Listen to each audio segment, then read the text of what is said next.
Great job on this film. I love the message that it sent, and that song, I don't want to spoil it, that song is brilliant. Thank I you. want to ask you about the song first. Okay. How did you guys come up with that? Like, who wrote the lyrics? Ricky Lindholm, you know who that is?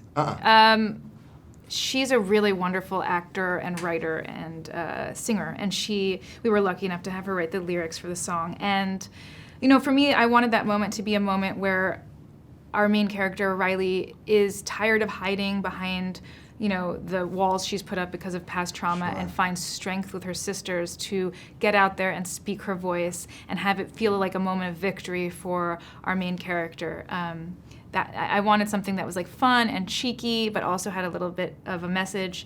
I think that's kind of the tone of the movie in general, like fun and cheeky and exciting and fresh. Absolutely, and also this movie's ahead of the curve because not often, I don't really think really at all do you see in front of the camera or behind the camera so much female empowerment. Can you talk to me about bringing that element to this version of Black Christmas? Yeah, I was really inspired by the original Black Christmas. I think that film has extraordinarily complex, exciting female characters, and so I wanted to bring a movie to the screen that reflected that kind of freshness in 2019. Now, Blumhouse is killing the game with horror movies. Can you talk to me about the collaboration on working with Blumhouse? I loved working with Blumhouse. They're incredibly supportive, filmmaker-friendly company. They, you know, really helped guide the process and helped me make the best version of this movie possible without trying to make it something different Sure. or that I didn't want it to be. They didn't shy away from what might be considered, you know, the more, you know, controversial things about the film. Right, right. They were really excited to make a movie from a female point of view. And I also think that's like something they do is so well is kind of social commentary with Absolutely, their films. yeah. I think it's brilliant. Something else that I loved about this film too is that most films that have a lot of female characters, they usually pit them against each other. This film is really about sisterhood and the bond of sisterhood and coming together. Yeah. Can you talk to me about that element of the film as well? Yeah, it was really, I have made a few movies where women were pitted against one another, Right.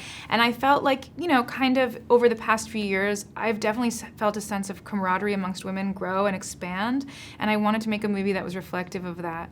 I think right now women are coming together and finding strength together, and that their voices are more powerful when they're multiplied. Now, a lot of horror films can be looked at as cautionary tales. What are you hoping audiences kind of take away from this version of Black Christmas? I really hope audiences, first and foremost, have a really fun, scary time watching the movie.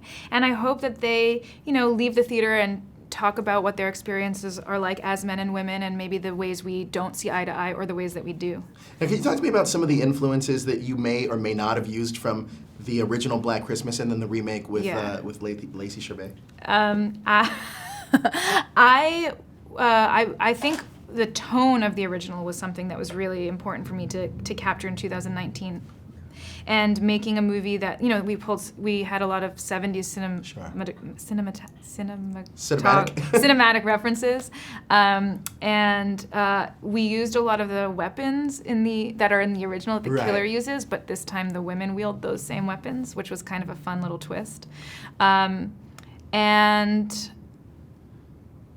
really just like making sure to honor the original by making this movie feel as fleshed out and elegant as that movie did at the time.